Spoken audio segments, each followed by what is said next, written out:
Greetings everybody, welcome back to the Doom 3 commentary with me, Skully the Metalhead.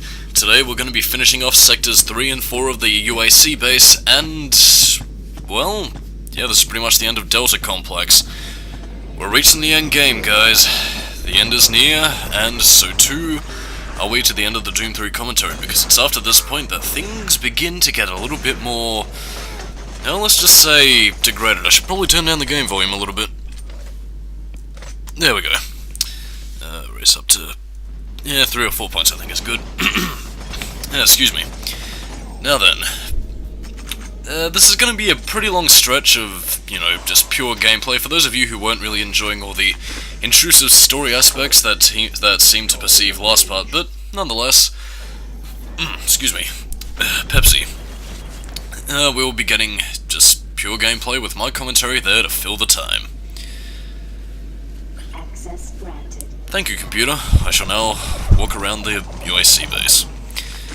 Now, I suppose by comparison to Sectors 1 and 2, Sectors 3 and 4, they're okay. Well, Sector 3 I should say, because Sector 3 is probably the biggest stretch of gameplay that you'll be getting in between, you know, story beats. But at the same time, though, I did kind of like a lot of the lore fleshing out that we've got in Sector 2, because, again, as I brought up last time with the whole touch upon it with the sOuL Cube and the, you know, Martian civilization, you know, that stuff was really interesting to me. Whereas what we're seeing here is the experiments with teleportation that the UAC was doing, because if you remember all the way back in Part 1, we saw, you know, Dr. Petruga's teleportation experiment happening in on the view screen, which was, you know, giving us a camera feed into Sector 4. And basically, well, I guess I could probably give people a bit of a bloody refresher here. What they were doing is that the UAC were sending soldiers and scientists over into another dimension. And again, I think any Doom aficionado knows what this other dimension is. But basically what they were doing for the stretch of time was basically conducting research. They were having a look at the creatures we've seen, like the imps and the Hell Knights and the... well, we haven't seen those yet, but they were basically just conducting all sorts of research. And of course, the interesting thing about all of that is really just seeing more of its civilization. I mean, not only for, you know, the ancient Martian civilization and how it ties into the demons and everything, but also to see how hell was structured, because, I mean, I brought up last time how the Martian civilization wasn't really touched upon in the classic Doom games, but so too was really the civilization of hell. Like, I mean, again, there is one thing that touches upon it, well, slightly, as like a little bit of an in-joke if you can get further enough into the game to see it, but I don't know, it's just one of those things that you never really see in games like this. Anyway, we're about to listen to another audio log, so I shall remain silent, have a drink of the Pepsi, and enjoy! This is the audio log of Administrative Assistant Han Lee, dated October 16, 2145. Why is it that I keep getting the crummy jobs? Armor Corps 1st Platoon and 1st Science Team were completely wiped out this morning on their 2nd excursion. And I am the one charged with writing up the reports and sending this information back to Earth and next of kin. So here I am. First cup of coffee for the day. 5 hours of sleep the night before. No shower. And I have 20 dead bodies to fill out paperwork on. I haven't seen the actual corpses, but word coming down from the grapevine says that it looks like they have been hacked up pretty good. This says everyone on the base spooked. Petruga is nowhere to be found, and there are a lot of questions being asked with no answers from anyone. Last I heard, they were suiting up the next outfit with the new BFGs. Sounds like they weren't taking any chances on this next trip with them packing that kind of firepower. This is the audio log of Administrative Assistant Han Lee, dated October 20th, 2145. Just when I thought this job couldn't get much worse, it did.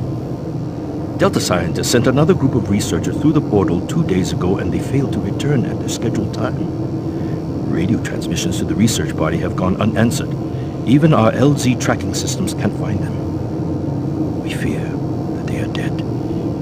Losing lives is one thing, but losing our proprietary technologies is another. The team was equipped with the newest BFG weaponry. We fear those guns may have fallen into the hands of those that killed them. We don't know who or what is behind that portal. But until we find out where our guns are, I'm suggesting we suspend operations to the portal. Thank you. End of log. Well now. Chamber sequence initiated. Thank you. Seems that there's been some rather questionable things going on.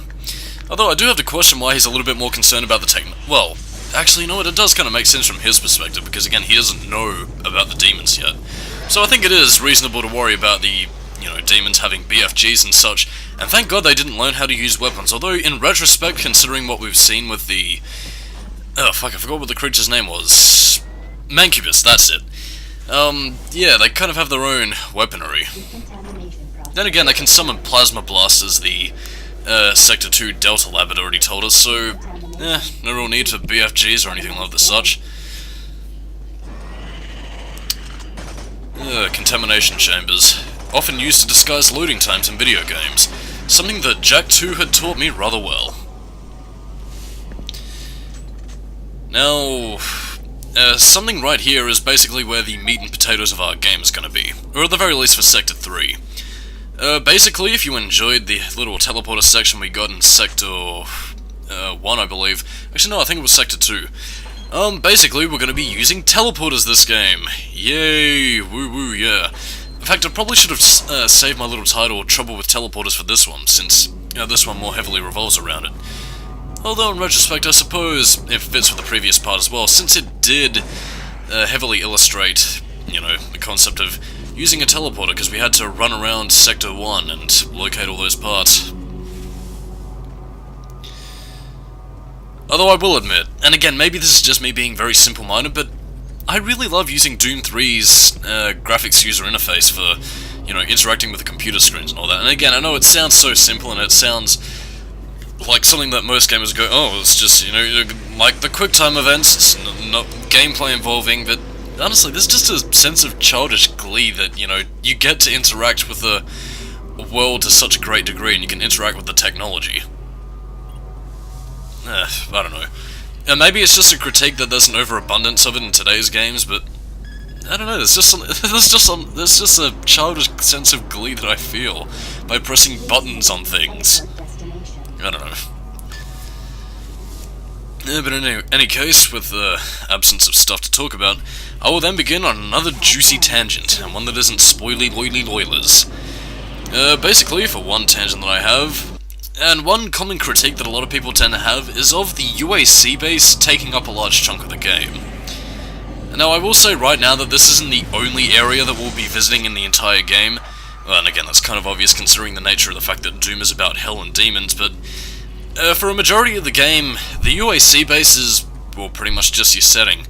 And again, as you can probably tell throughout all the parts, again, we have grey, we have smatters of blood, a very industrial, very lived-in kind of environment, and to some people that's very disappointing, especially considering the amount of, well, let's be honest here, rather creative design that the original Doom had as far as hellish environments were concerned, because in the original Doom, you got into hell pretty damn early, all things considered. But with Doom 3, we won't be getting into hell until, well, let's just say, a little bit more in the near future from where we're standing right now, but nonetheless, there is still... patience with you is wearing thin. Is it now, Betruga? Well, I'm sorry. Excuse me when I'm trying to talk about a bloody tangent. But anyway, where was I? Oh yeah. And again, I don't really mind being on the UAC base because again, and as weird as a term as this is to use, to me it seems a little bit more realistic, for the lack of a better phrase. Not realistic in the same sense of, like, oh man, this is so realistic, like it's on Earth or anything like that. I mean realistic in the sense that, unlike most video games that would have you hopping from level to level, like, I suppose we could go for the general Mario tropes of, like, Earth, desert, snow, all that kind of stuff. It feels more realistic in the sense that it's just the one setting, you're trapped in this setting, and there's no real way in which you're getting out of it to such a degree, and again, I think seeing the UAC base degrade over time, which again we have, considering, like, I mean, you think back to parts 1 or 2 when we saw the UAC base all clean and friendly, and even, parts 3 and 4, during the initial destruction, it was never as bad as this. Like, I mean, the lights are flickering a hell of a lot more, there's a lot more blood smattered across the walls.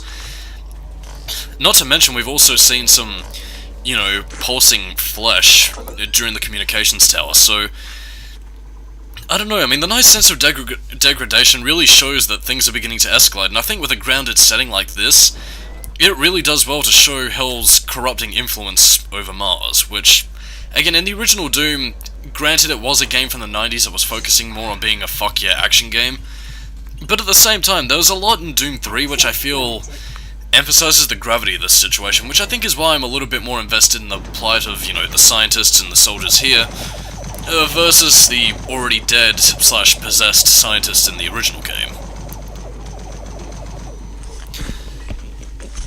Then again, in many ways I suppose it could also come as no surprise that there's also a little bit more storyline in this one compared to the classic Doom games, because again, like, I mean, even though it isn't really touched upon that often, it's still fairly present enough through the audio logs and the involvement of, you know, Councillor Swan and his lackey Campbell, that, you know, there are people trying to stop this, and there are, you know, and they are working against Dr. Petruga, who is in league with the demons.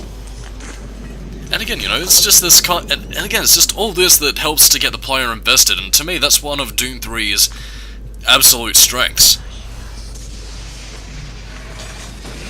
Well, I suppose speaking of Doom 3's strengths, I suppose I could probably touch upon this tangent now, since we have a fairly long stretch of time before we get to anything else. One thing that I did want to bring up, and again, this is for Doom aficionados, or even, you know, people just casually watching at home who want to ask this question similarly, is the nature of the Doom franchise constantly seeming to reboot itself. And again, even though this game does bear the title of Doom 3, in many ways this game could be looked at as a soft reboot, since it almost acts as if the previous two games had never happened, and it essentially acts like this is the first time that, you know, the invasion of Hell and the demons has ever happened. Now, there is a theory that I've been holding that does say otherwise, but I'll save that for when we get to it, because, you know, this is something that I very much want to touch upon, but for the sake of following canonicity and, you know, just generally following along with the point that I have here, I just wanted to know what people thought about the nature of Doom and how it seems to reboot itself every so often. Like, I mean, and I say every so often, but I'm only meaning between the time span of, you know, Doom 3 compared to Doom 1 and 2, and from Doom 3 to Doom 2016, which appear to take place in different well, not different universes, but in different canons, despite having, you know, nods every once in a while. And again, I can't really speak for Doom 2016, and again, I'm running under the assumption that it is a reboot, since in many ways it seems to be following the same general premise as the original Doom, however not necessarily following on from, you know, Doom 2. But there just seems to be a very different divide and appeal between, you know, these three canons. Like, I mean, with the original Doom, you had Doom 2 following on from that, and that had the demons invading Earth, and, you know, Doom Guy heading off to stop them. And with Doom 3, everything's, you know, set back to zero. Like, everything's, you know, very industrial. The story's a lot more is a lot darker in the sense of foreboding, and everything just seems to be a general divide. And again, I'm not sure whether or not the, you know, canon and again, I'm not making much sense, so I'll refocus my phrase here. I suppose what I'm trying to ask, before I rambled onto another tangent, is whether or not Doom 3's reboot was done as a means of fleshing out what we've seen in Doom 1 and 2, but giving id Software a fresh palette to create from, or if Doom 26, or if, you know, because of Doom 3's failure, in quotation marks, Doom 2016 was just a reboot there to re-establish, you know, status quo, and get people back invested into the Doom series again. And again, I'm not really sure if this was the case, because again, Doom 4 was being created. I mean, it was in development hell and then ended up becoming Doom 2016, but Doom 4 was a thing, and, you know, if it was continuing this game's story, then I really would have loved to have seen how it would have panned out, because, you know, Doom 3, as I mentioned time and time again, has a lot of potential for expansion, and to see it all go to waste like this, to me, is kind of disheartening. Of course, you know, Doom 2016 did do the job in getting people invested in the Doom series again, and also restoring it to the, you know, fuck yeah, action-heavy series that it was, so I can't really complain either way, but I still have to question why a reboot was honestly necessary, because I mean, I think Doom still could have balanced horror and action simultaneously. I think the biggest thing about it would just be to, you know, balance that, you know, sense of heavy metal octane action with some of the more atmospheric parts. I mean, again, like, I mean, a lot of people bring up how action is the death of horror, but I think there is a way to do it in which you can have it work against you. And again, I think I brought this up before, in the sense of, you know, one of the dilemmas of summoning the Earth fleet to the UAC base. I mean, you can either choose not to do it, but you'll be alone and you'll still have to face off against the demons, or you could bring the Earth Armada there, and you can have some soldiers fight with you. However, the enemies you face will be doubled.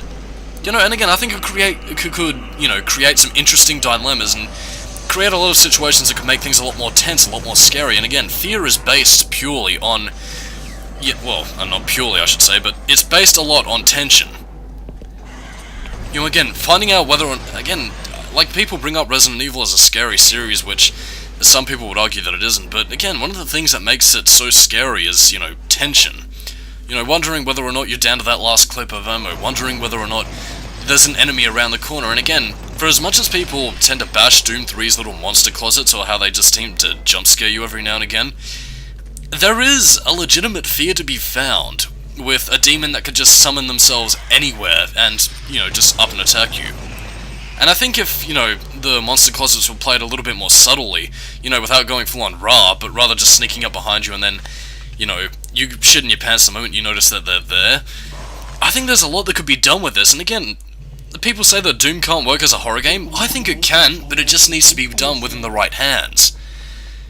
You know, again, like, I mean, I'm not asking for Silent Hill or anything, but I'm just asking for something to be a little bit more creative with it, you know, just to play it against, you know, the typical gamer mindset of, like, I'm the ultimate badass, I have to fight them off, because, again, you know, pure badassery can come from all kinds of places.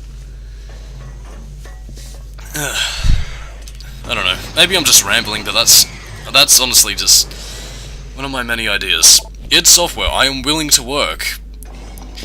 Actually, you know what, now that I'm on that tangent, and again, I think I might have brought this up last time with, you know, should Doom return to its horror, return to a more of a horror aesthetic, but I think, especially considering the success that the Doom series has found, I'm honestly wondering whether or not Doom should attempt maybe a sub-series, like, a sub-series that attempts to go for a little bit more of the horror atmosphere. Like, I mean, we could have two different running Doom subsets. Like, we could have, you know, the regular Doom, which is just, you know, for classic Doom action, heavy metal, shooting things with the BFG and chain gun, you know, all that kind of good stuff. But then have a sub-series, you know, with a, you know, little subtitle like Resurrection of Evil or The Lost Mission or something, which pits the player in a similar scenario to Doom 3, except, you know, with a little bit more horror into it, with a little bit more of a macabre story to it. You know, again, something like that I think would be fantastic in bridging, you know, the two audiences together.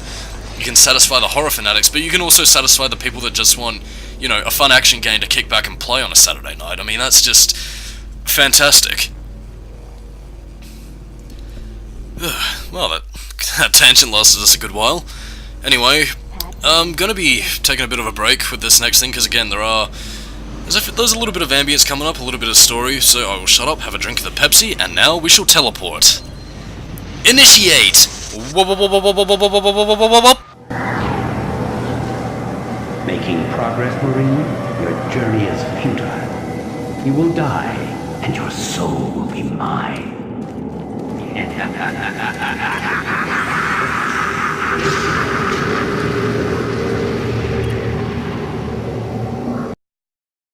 You will never find the thing you seek. It is trapped in hell forever.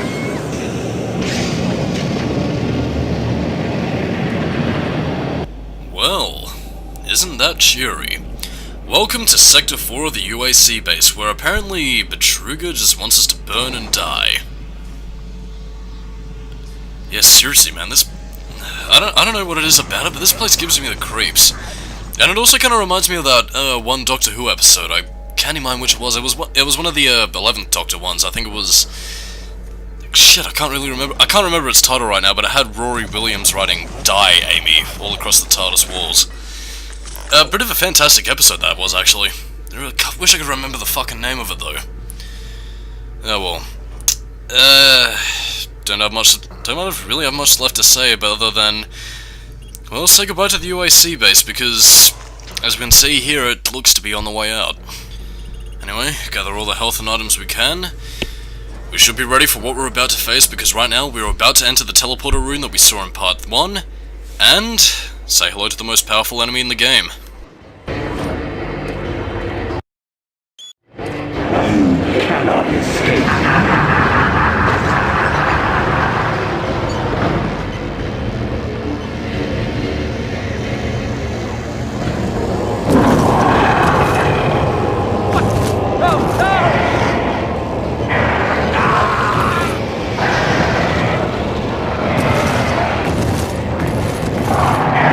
Oh shit. We are facing not one but two Hell Knights. Run away, run away, run away! Oh god. Yeah, you do not want to be fucking with these goddamn fucking things because they are powerful and they will eat your soul. Oh shit. What the fuck's going on? Oh god, we're teleporting. Shit. I'm Skully, keeping new metal, and we are fucked. Seriously fucked.